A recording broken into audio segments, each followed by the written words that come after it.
Welcome back to NTD Good Morning. I'm Carrie Dunst. Today and all day, we're going to be covering Trump and Putin's crucial meeting in Alaska. Joining us now live to discuss is Keith Gross. He's a U.S. Army veteran and political analyst. Keith, thanks for joining us. In your view, what can we expect from this meeting?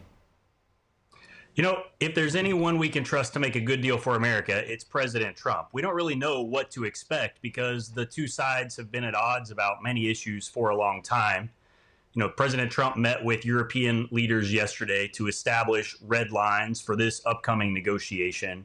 And I'm hopeful that President Trump can establish the terms of a ceasefire so that future negotiations can happen with a minimal loss of lives. Yeah, Keith, let's explore that a little deeper now. In your view, does Trump have any leverage with Putin, considering, of course, we have a huge ocean between us and the European theater? And what will the U.S. provide, if anything, in terms of an economic incentive to Putin that may have not already been on the table in all these past discussions? Well, as we know, there have been substantial sanctions imposed against Russia by the United States for some time. Only recently has President Trump really ratcheted up the pressure by going after some of the other nations that have been helping Russia evade our sanctions.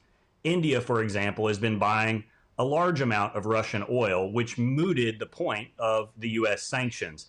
Now that President Trump is putting the pressure on other countries like India, there's going to be a difficulty for Russia to continue funding this war. Meanwhile, the U.S. resolve and ability to supply weapons and funds to keep this war going is virtually unlimited. So Russia will certainly be in a position where they should negotiate, because as long as the U.S. is committed, Ukraine does not have to end this war.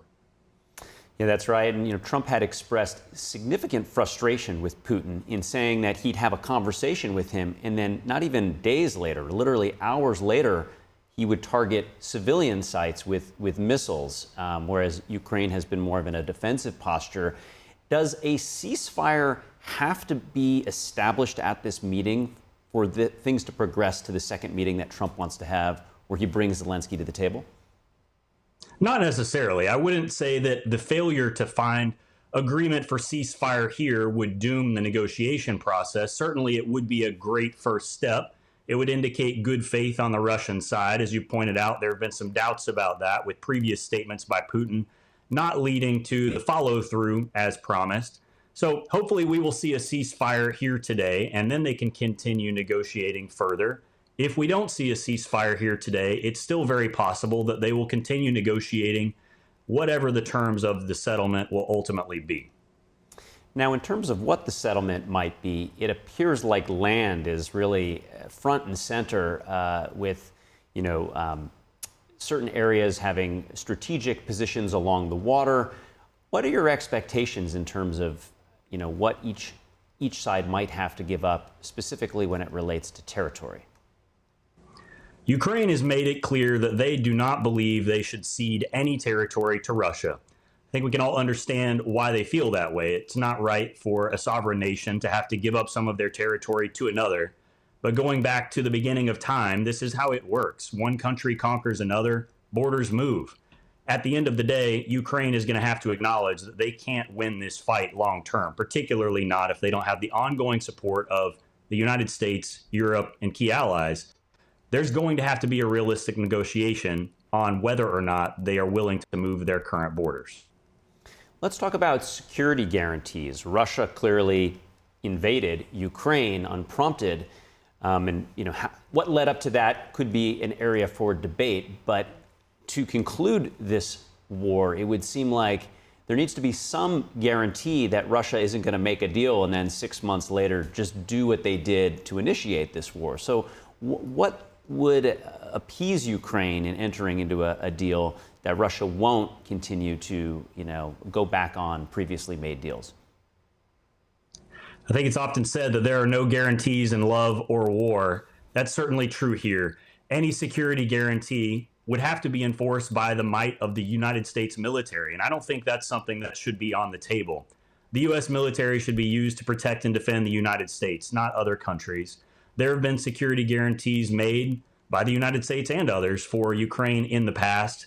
All that does is put at risk a massive nuclear conflict at the end of the day. So to the extent there is a negotiated resolution to the current conflict, there's probably not going to be an enforceable security guarantee. There's going to be the same sort of sanctions and willingness on the part of the current funders of this conflict to keep funding it in the event that Russia violates it. But I don't see the United States going to a full-scale conflict with Russia over Ukraine. Yes, the United States taking a financial stake and interest with rare earths, and I think Trump wanted to align the interest of America with Ukraine to try to give a long-term aid to Ukraine that would give them that sort of confidence to move forward with some type of a peace settlement that might not be guaranteeing the things that they want. So as we finish up, Keith, I want to get your view. Presuming today goes well, what happens next? Well, if today goes well and they're able to negotiate the outlines of a peace agreement or at least a ceasefire, then there will probably be further ongoing negotiations and a pullback of the conflict piece by piece. It's unlikely that the entire conflict ends all at once. Like most of the negotiated peace agreements we've seen recently, it's done step by step with clear timelines and milestones. Hopefully, we're able to see the beginnings of that today. We appreciate you joining us this morning. Keith Gross, U.S. Army veteran and political analyst. Thanks so much. And the crucial Trump-Putin summit in Anchorage, Alaska, will happen at around 3 or 3:30 p.m. Eastern. Watch NTD for all-day live coverage as updates come out.